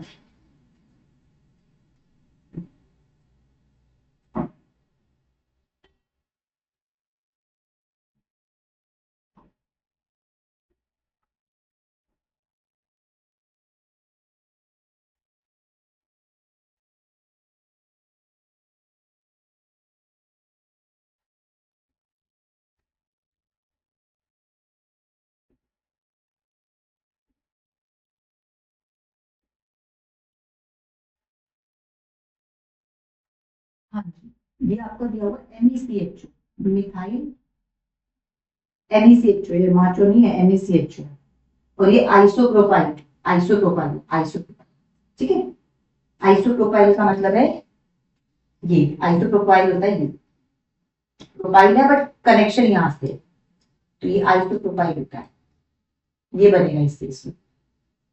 तो MECHO पे जब आप आइसोप्रोपाइल डालेंगे तो क्या बनेगा, CH का OH इधर चला जाएगा, H इधर, और इसमें फिर से आइसोप्रोपाइल लग जाएगा, ये आपका मेजर प्रोडक्ट है, ठीक है। इस तरीके से हम यहाँ पर इसमें प्रोडक्ट फॉर्मेशन कर सकते हैं। तो अब इस केस में आपसे पूछा था P हमें दिया हुआ है ये OH Me, OH Me Me Me, ये भी Me, ठीक है। Q हमें दिया हुआ है Me Me OH Me, ठीक है, और ये हमें दिया हुआ है ON, this is also N, not H, this is N, ठीक है। तो अब हमसे कह रहा है बताओ इनमें से पॉसिबल प्रोडक्ट्स क्या है, तो क्या P पहले का पॉसिबल प्रोडक्ट हमारा ये है, तो बिल्कुल सही है, यही है हमारा पॉसिबल प्रोडक्ट, यही इसका मतलब रिएक्शन, ये ए ऑप्शन तो करेक्ट है, बट क्योंकि ये मल्टीपल सेलेक्ट है तो और भी देखेंगे। P is formed as the major product in reaction 2, क्या 2 में भी यही बन रहा है, नहीं 2 में ये नहीं बन रहा, देख लो कार्बन Me हाँ यही बन रहा है, यही तो चीज है Me इस कार्बन पे, एक कार्बन पे Me है और उसके साथ वाले कार्बन पे MEOH, तो ये भी सही है, इसका मतलब option number 2 is also correct. तो ए भी करेक्ट है, बी भी करेक्ट है इस केस में, ए बी दोनों करेक्ट है। अब जरा सी चेक कर लेते हैं। Q is formed as the major product in reaction number 4। Reaction number 4 में हमारा क्या बना था? रिएक्शन नंबर 4 में हमारा ये बना था, तो क्यू हाँ बिल्कुल सही है, ये भी करेक्ट स्टेटमेंट है। इसमें 2 मिथाइल और इस कार्बन पे भी 2 मिथाइल और 1 OH, देखो यही तो बना था हमारा, एक कार्बन पे 2 मिथाइल और फिर एक कार्बन पे 2 मिथाइल और 1 OH, इसका मतलब option number C is also correct. D check कर लेते हैं। R is formed as the major product in reaction third. क्या आर बना था रिएक्शन थर्ड में? रिएक्शन थर्ड में हमारा मेजर प्रोडक्ट था, एक कार्बन पे तो MEME है और एक पे MEMEOH, MEME और यहाँ MEMEOH, इसका मतलब ये बनना चाहिए था, क्यू ही बन रहा था थर्ड वाले रिएक्शन में, आर नहीं बन रहा, इसका मतलब ये गलत है। तो इसका आंसर हो गया आपका करेक्ट ABC, और ABC ही आपको पेपर में दिया हो, ABC ही आपको जो है क्वेश्चन पेपर में भी दिया हो, मतलब इसका आंसर की जो आई थी उसका दिया हो। तो ये आपका क्वेश्चन नंबर 22 है पेपर का, पेपर का क्वेश्चन नंबर 22 है, आंसर इसका ABC करेक्ट है। क्लियर है? चलिए इसी तरीके से नेक्स्ट देख लेते हैं, हम नेक्स्ट आगे बढ़ते हैं क्वेश्चन नंबर। अब इस केस में आपको 2 पीके वैल्यूज दी हुई है, आइसो इलेक्ट्रिक पॉइंट पूछा हुआ है अमीनो एसिड की। ये न्यूमेरिकल आंसर टाइप है आपको,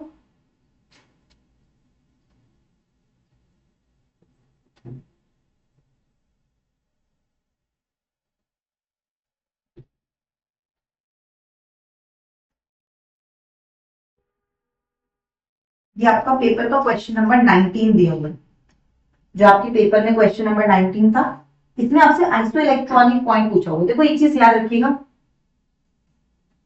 वैल्यू है हमारा यहाँ पर पीके वैल्यूज दी हुई है, तो iso electric point, iso electric point जो हमारा होता है यानी PKIN, PKIN बेसिकली क्या बनता है, तो जो भी 2 पीके वैल्यूज हैं उनका एवरेज हम ले लेते हैं, तो हमारा आइसो इलेक्ट्रॉनिक पॉइंट आ जाता है 2.32 प्लस 9.62 का एवरेज आपको लेना है यहाँ, तो ये कितना बन जाएगा, ये 4 9.11 का हाफ यानी कि 5.8 से, तो अप्रोक्सीमेटली जो आपका आंसर था वो इसी रेंज में लाई कर रहा था। 5 पॉइंट आपका जो आंसर दी थी, मतलब रेंज भी दी हुई थी, वो भी कुछ इस तरीके से यहाँ पर दी हुई थी।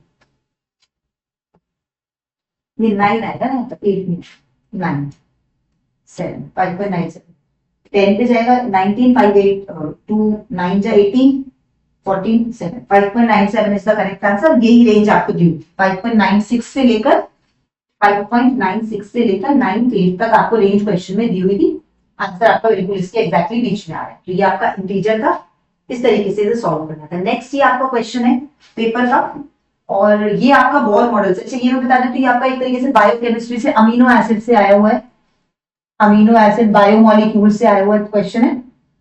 इससे पहले ये जो आपका क्वेश्चन था ये आपका कार्बोनिल कंपाउंड्स पे बेस्ड था, ये आपकी कार्बोनिल कंपाउंड से कह रहे ग्रिग्नार्ड रिएजेंट पे बेस्ड क्वेश्चन था, ग्रिग्नार्ड रिएजेंट पे बेस्ड क्वेश्चन था।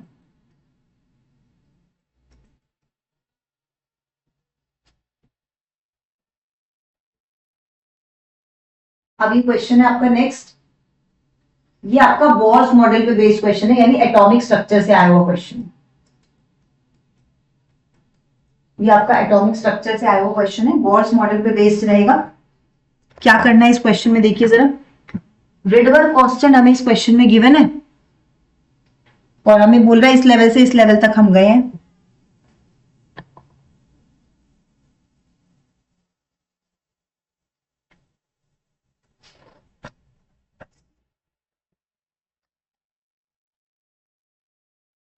Energy of the transition of from 4 से 2 में हम गए हैं, इसकी ट्रांजिशन एनर्जी दी रिडवर्क कांस्टेंट हमें दी। देखिए एनर्जी की वैल्यू, ट्रांजिशन एनर्जी हमारी क्या होती है, तो जहां से जहां तक हम गए हैं उनका एनर्जी डिफरेंस बेसिकली, यानी कि 4 से 2 में गए तो E2 माइनस E4 लिख सकते हैं, और कोई भी किसी भी लेवल की एनर्जी जो होती है minus RH by n square की बराबर, तो n2 square minus RH by plus हो जाएगा ये n1 n4 स्क्वायर, तो दैट वुड बी RH। अगर मैंने इसमें से कॉमन निकाल लिया तो अंदर बच जाएगा 1 bye 4 square minus 1/2 square.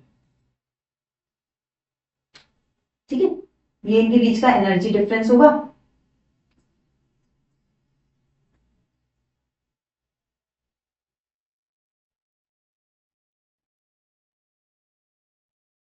Four से टू में आ रहे हैं तो वो एनर्जी लॉस होगी, तो जरूर नेगेटिव ही होनी चाहिए।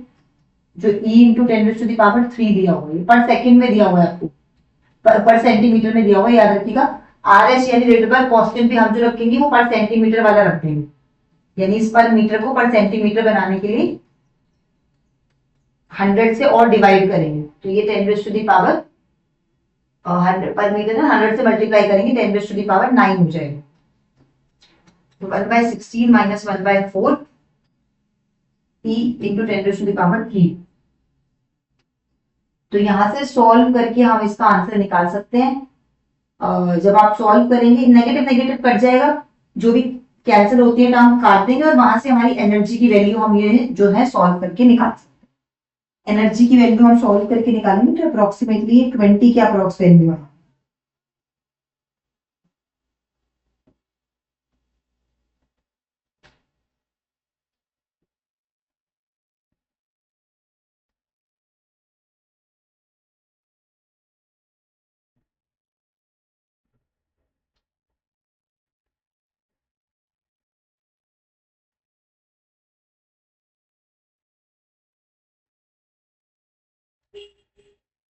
ये आपका पेपर का क्वेश्चन नंबर 25 है, जो पेपर में क्वेश्चन नंबर 25 था, और इसमें आपकी आंसर जो आएगा इसमें 20.55 की अप्रोक्सीमेटली है, 5-6 इतना रेंज में आंसर दिया हुआ था, तो एनर्जी का आंसर हो जाएगा। अच्छा एक चीज और, पीछे हमने एक क्वेश्चन किया था,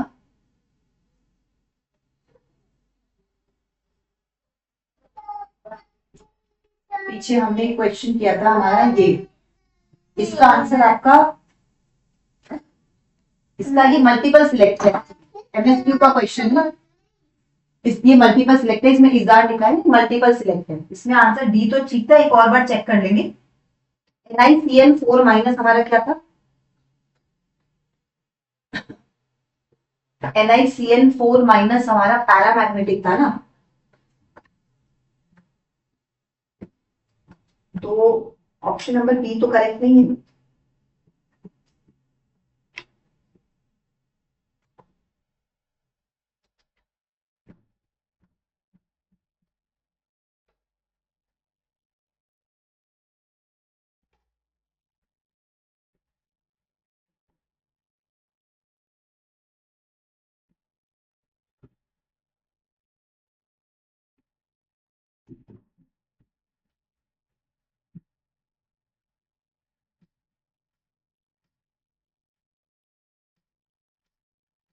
ओ हमने यहाँ गलती कर दी है, देखिए अगर ये पेयरिंग होगी यहाँ पर, यही मुझे लग रहा है, अगर ये पेयरिंग हो रही है यहाँ पर, तो पेयरिंग कराने के बाद तो डायमैग्नेटिक वो पेयरिंग हो जाएगी, तो कोई भी मतलब बेसिकली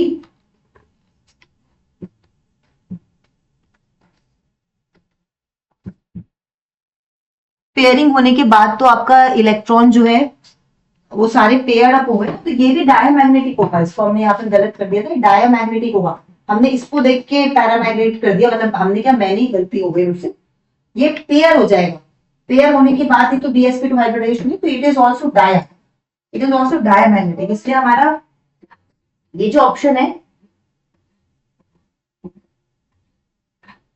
ऑप्शन नंबर हमारा ये बिल्कुल करेक्ट है, कि इसमें NiCl4 डायमैग्नेटिक है और ये पैरामैग्नेटिक है, दोनों करेक्ट है, तो इसका आंसर आपका बी और डी दोनों होंगे।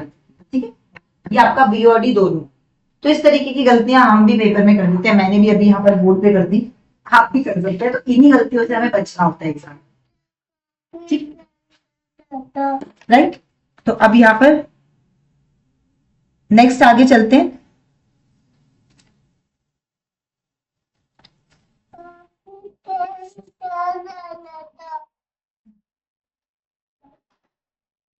नेक्स्ट आगे करते हैं यहाँ पर सॉल्व।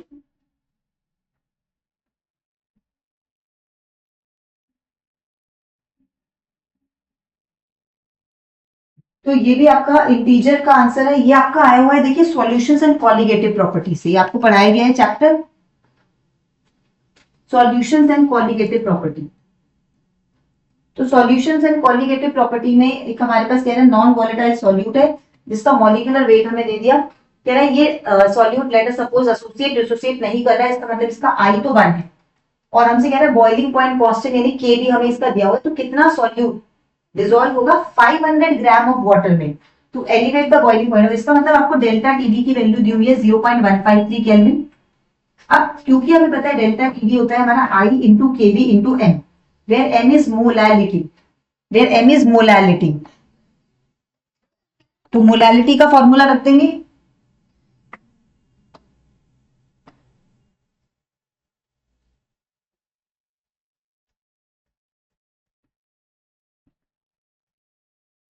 तो यहाँ पर मोलैलिटी का फॉर्मूला रख देंगे हम। क्या होगा मोलैलिटी का फॉर्मूला हमारा? मोलैलिटी होती है हमारी आई तो हो गया हमारा 1, केबी हमें दिया हुआ है 0.51।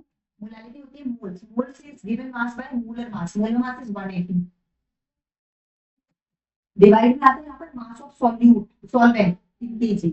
सॉल्वेंट कितना दिया हुआ है 500 ग्राम्स, ग्राम्स में तो ऊपर 1000 से मल्टीप्लाई करेंगे, ये आपका आ जाएगा 0.51 बाय 90 इंटू एन। और ये किसके बराबर है? ये आपका कितना एलिवेट हुआ है बॉइलिंग पॉइंट में 0.153 का। तो इससे इक्वेट करके हम यहाँ से मास निकाल सकते हैं अपना, और हमारा मास जो आएगा वो 27 के अप्रॉक्स आएगा, राइट। ठीक है, ये आपका क्वेश्चन नंबर था, क्वेश्चन नंबर पेपर का क्वेश्चन नंबर 26। ये आपका पेपर का क्वेश्चन नंबर 26 है और यहाँ से हम सॉल्व करके एग्जैक्टली इसका आंसर निकाल सकते हैं। ये हम सॉल्व करेंगे तो आपका आंसर आ जाएगा 0.153 multiply by 90 divide by 0.51। Answer is 27 और 27 ही आंसर इसका गिवन। ठीक है, तो 27 यहाँ से इस तरीके से आंसर करिए। तो ये आपका एलिवेशन इन बॉइलिंग पॉइंट से यानी कि कॉलिगेटिव प्रॉपर्टी से आया हुआ क्वेश्चन है। तो देखिए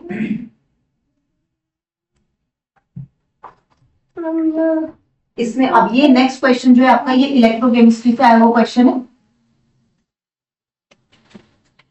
ये क्वेश्चन आपका किस पे आया हुआ है? ये टॉपिक रहेगा आपका इलेक्ट्रोकेमिस्ट्री।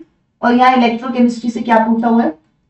इसमें कह रहा है कि ई नॉट Fe+3 से लेकर Fe+3 से लेकर Fe की हमें दी हुई है और Fe+3 से Fe+2 की दी हुई है। तो हमसे पूछा है अगर Fe+2 से Fe की पूछता है तो देखिए जब भी हम किन्हीं दो रिएक्शंस को ऐड करते हैं तो हमें पता है उनके डेल्टा जी ऐड हो जाते हैं। डेल्टा जी का फॉर्मूला होता है -NFE। ई नॉट एडिटिव नहीं होते, डेल्टा जी एडिटिव होते हैं। तो अगर मैं पहली रिएक्शन में Fe+3 में 3 इलेक्ट्रॉन ऐड करके हम बनाएंगे Fe, और ये सेकेंड वाली रिएक्शन में हम क्या कर रहे हैं Fe+3 में 1 इलेक्ट्रॉन ऐड करके बना रहे हैं Fe+2। अब इन दोनों को कंबाइन करके मुझे अगर नेट रिएक्शन बनानी है Fe+2 electron giving us Fe, तो ये रिएक्शन कब बनेगी? जब हम सेकेंड वाली रिएक्शन को माइनस करेंगे, इसमें से माइनस करेंगे तब ये रिएक्शन हमारी बनेगी। माइनस करेंगे तो ये इधर आ जाएगा, ये इधर चला जाएगा, इलेक्ट्रॉन से इलेक्ट्रॉन कट जाएगा, Fe+3 से Fe+3 कट जाएगा, इलेक्ट्रॉन से इलेक्ट्रॉन कट जाएगा। तो इसका मतलब हम दोनों रिएक्शंस को बेसिकली सब्ट्रैक्ट कर रहे हैं, तो उनकी डेल्टा जी भी सब्ट्रैक्ट हो जाएंगे। तो ये बन जाएगा delta G3 is equal to delta G1 minus delta G2, और डेल्टा G होता है -NFE, तो N3Fe3 ये हो जाएगा -N1Fe1, ये हो जाएगा माइनस प्लस हो जाएगा N2Fe2। तो F से F कटा और माइनस से माइनस कट गया, तो ये बन गया आपका N3E3 is equal to N1E1 minus N2E2। ठीक है, तो N3 थर्ड वाली रिएक्शन में 2 इलेक्ट्रॉन्स इन्वॉल्व है और उसका E हमें निकालना है। पहली वाली रिएक्शन में 3 इलेक्ट्रॉन्स इन्वॉल्व है और उसका E कितना है? इसका E मुझे दिया हुआ है -0.04। सेकेंड वाली रिएक्शन में 1 इलेक्ट्रॉन इन्वॉल्व है और इसका E भी हमें दिया हुआ है 0.76। तो ये इक्वेशन लगाकर हम यहाँ पे E3 की वैल्यू जो है वो कैलकुलेट कर सकते हैं। तो E3 जब आप यहाँ से निकाल के देखेंगे तो आपका क्या आंसर आएगा? E3 कैलकुलेट करके देखेंगे तो आपका आंसर बनेगा ये हो जाएगा -0.12 माइनस 0.76 डिवाइड बाय 2। तो नेगेटिव में आएगा पहली बात तो आंसर, तो इसका आंसर आपका -0.46 कुछ अप्रोक्सीमेटली इतना आएगा, निकाल के देख लेते हैं। 0.44 आएगा आपका ये अप्रोक्सीमेटली, तो वैल्यू आ जाएगी आपकी -0.44 वोल्ट, -0.44 वोल्ट। तो यही इसी के अराउंड आपकी रेंज जो है वो थी। तो ये करना था इस क्वेश्चन में, ये आपका इलेक्ट्रोकेमिस्ट्री से दिया हुआ क्वेश्चन है। नेक्स्ट देखेंगे, addition of a few drops of concentration of HCl to COCl2। कह रहा है कि CO इसमें हम कंसंट्रेटेड HCl अगर डाल देते हैं तो एक डार्क ब्लू कॉम्प्लेक्स बनता है, तो करेक्ट स्टेटमेंट बताइए क्या होगी। ये आपके दो नंबर के क्वेश्चंस बेसिकली अब हम डिस्कस कर रहे हैं। सेक्शन बी से आया हुआ क्वेश्चन है, इसका मतलब कि 2 नंबर में आया हुआ क्वेश्चन है।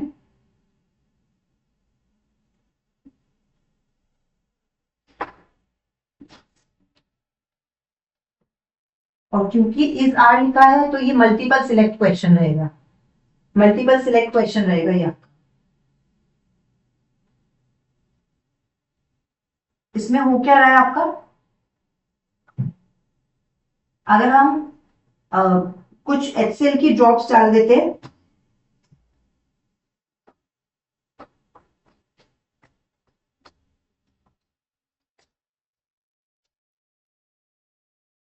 CuCl2 में, तो पूछ रहा है क्या होगा हमसे। ये आपका टॉपिक अगर मैं बात करूं तो ये आपका कोऑर्डिनेशन केमिस्ट्री, कोऑर्डिनेशन कंपाउंड से आया हुआ क्वेश्चन है, या इसको डी ब्लॉक का भी बोल सकते हैं, पर कोऑर्डिनेशन का ही बोलेंगे, कोऑर्डिनेशन कंपाउंड से आपका आया हुआ क्वेश्चन है। तो इस केस में होता क्या है,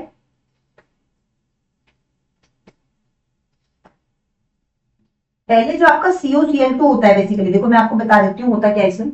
जो आपका CuCl2 होता है वो आपका +2, पहले आपका ये जो CuCl2 होता है इसमें कोई कॉम्प्लेक्स नहीं होता, पानी ने ही इसके साथ कोऑर्डिनेट किया हुआ होता है, यानी कि पानी के साथ इसका इस तरीके से कॉम्प्लेक्स समझ लीजिए बना हुआ होता है इस केस, जो कि ऑक्टाहेड्रल होता है। पानी इसको 6 की 6 तरफ से सराउंड करके रखते हैं। जब आप इसमें HCl few drops of HCl डाल देते हैं, कंसंट्रेटेड HCl, तो होता क्या है कि ये जो वाटर है इसको रिप्लेस कर लेते हैं क्लोराइड आयंस, तो ये बन जाता है COCl4 2-, ये एक नया कॉम्प्लेक्स बन जाता है। ये शायद मैंने अपने नोट्स में भी कोऑर्डिनेशन जब पढ़ाया था तो बताया था, COCl4 2- बन जाता है, जो कि एक टेट्राहेड्रल कॉम्प्लेक्स है, जो कि कैसा कॉम्प्लेक्स है, टेट्राहेड्रल कॉम्प्लेक्स है। तो और क्योंकि हमें पता है जो टेट्राहेड्रल कॉम्प्लेक्सेस होते हैं उनमें आप देखोगे कलर्स होते हैं वो बहुत इंटेंस आते हैं, तो यहाँ पर जो सॉल्यूशन का कलर है पहली बात तो वो चेंज हो जाता है। पहले ये सॉल्यूशन हमारा पिंक कलर का होता था, अब जैसे इसमें हम HCl आते हैं तो ये डार्क ब्लू कलर का कॉम्प्लेक्स बन जाता है, इंटेंस कलर आ जाते हैं बहुत ज्यादा। तो पहली बात तो देखिए यहां भी इसका ऑक्सीडेशन नंबर +2 है और यहां भी इसका ऑक्सीडेशन नंबर +2 है, इसका मतलब पहली बात तो ऑक्सीडेशन नंबर चेंज नहीं होता, तो ये स्टेटमेंट बिल्कुल ठीक है। और क्योंकि ऑक्सीडेशन नंबर चेंज नहीं हुआ तो नंबर ऑफ अनपेयर्ड इलेक्ट्रॉन्स भी चेंज नहीं होंगे। Number of unpaired electron cobalt के इस कंपाउंड में बनने वाले हैं और CuCl2 में सेम ही रहेंगे, आप देख सकते हो, क्योंकि उसका रीजन ये है कि एक तो ऑक्सीडेशन नंबर सेम है, दोनों ही वीक फील्ड लिगेंड है, वाटर भी वीक फील्ड लिगेंड है और क्लोराइड भी, तो कोई पेयरिंग वगैरह कुछ एक्स्ट्रा नहीं होगी, वही सब चीज सेम चीजें चलेंगी। स्पिन ओनली मैग्नेटिक मूवमेंट दोनों के लिए एक्स के लिए कितना आएगा, तो देखो स्पिन ओनली मैग्नेटिक मूवमेंट हम निकाल लेते हैं नंबर ऑफ अनपेयर्ड इलेक्ट्रॉन की हेल्प से। अब दिस इज CuCl4 2-, तो इसका मतलब है कोबाल्ट +2, कोबाल्ट होता है हमारा 3d7, तो 3d7 अगर इसको हम ड्रॉ करेंगे 1 2 3 4 5 1 2 3 4 5 6 7, मतलब ये आपके 3d7 है। 3d7 में अगर आप देखोगे तो 3 अनपेयर्ड इलेक्ट्रॉन आपको दिखेंगे, number of unpaired electrons are 3। Spin magnetic movement हम कैसे निकाल देते हैं, म्यू होता है हमारा √mn+2, बोर मैग्नेटॉन ऐसे निकाल सकते हैं। और इसकी वैल्यूज के लिए मैंने शॉर्टकट में बताया था कि अगर 3 अनपेयर्ड इलेक्ट्रॉन है तो वैल्यू आपकी देखना कुछ 3.8 समथिंग आएगी, 2 अनपेयर्ड इलेक्ट्रॉन है तो 2.7 या 8 समथिंग आएगी, इस तरीके से वैल्यू। क्योंकि हमें मैग्नेटिक मूवमेंट दिया हुआ है 3, तो ये सही है क्योंकि इसमें 3 अनपेयर्ड इलेक्ट्रॉन आते हैं, तो ये स्टेटमेंट दी है, तो बी सी डी ऑप्शन इसमें करेक्ट है, आंसर है इसका B C D. A option इसमें गलत है, ए कह रहा है एक्सिस सेंट्रोसिमेट्रिक कॉम्प्लेक्स, गलत है, सेंट्रोसिमेट्रिक नहीं होते टेट्राहेड्रल कॉम्प्लेक्सेस, कभी सेंट्रोसिमेट्रिक होते ही नहीं है। ऑक्टाहेड्रल हो सकते हैं पर ये नहीं होते, ये टेट्राहेड्रल कॉम्प्लेक्स है पहली बात तो, ठीक है। तो ये हमारा सेंट्रोसिमेट्रिक नहीं होता है, तो इसलिए आंसर इसमें बीसीडी करेक्ट। चलिए नेक्स्ट क्वेश्चन देख लेते हैं, ये आपका लास्ट क्वेश्चन होगा इस पेपर का। तो आज बस यही पेपर डिस्कस करते हैं, फिर बाकी के पेपर्स हम नेक्स्ट अपने क्लास में नेक्स्ट सेशन में डिस्कस करेंगे, ठीक है। जैसे कि इस क्वेश्चन में हमसे कह रहा है करेक्ट स्टेटमेंट्स रिगार्डिंग बायोमोलिक्यूल्स। अब ये बायोमोलिक्यूल से रिलेटेड आ गया वैसे तो क्वेश्चन आपका, तो ये क्वेश्चन, ये आपका बायोकेमिस्ट्री का क्वेश्चन तो नहीं है?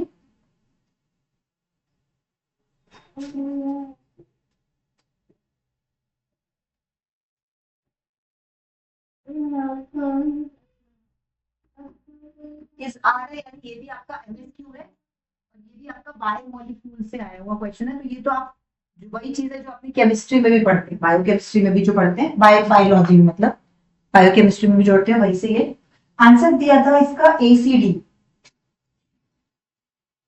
तो ये आप देख सकते हो एन टर्मिनल एडमेन रिएक्शन से फिनाइल आइसोथायोसाइनाइड से निकाला जाता है, बिल्कुल सही है। एन टर्मिनल डिटर्मिनेशन के लिए हम एडमंड डिग्रेडेशन यूज करते हैं, ये आपने सबने पढ़ा होगा। L threonine has only one chiral centre, ये गलत है। स्ट्रक्चर हम जब बनाते हैं तो वहां से देख लेते हैं।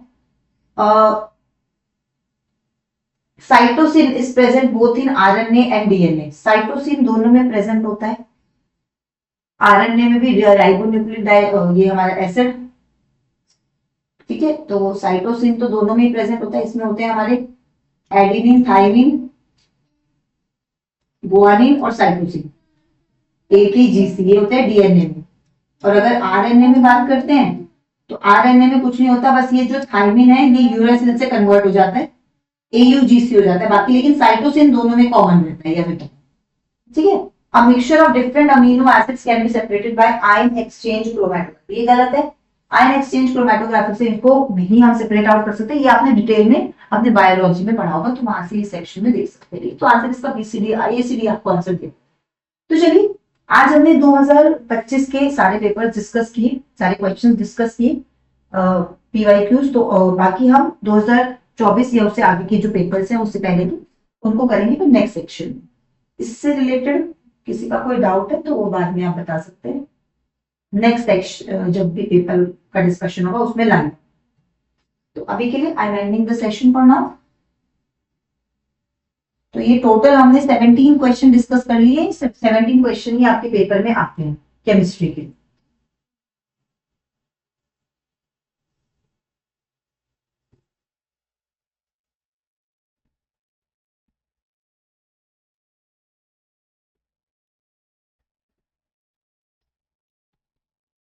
लगभग 18 क्वेश्चन हो गए, मुझे ऐसा लग रहा है बायो केमिस्ट्री का क्वेश्चन।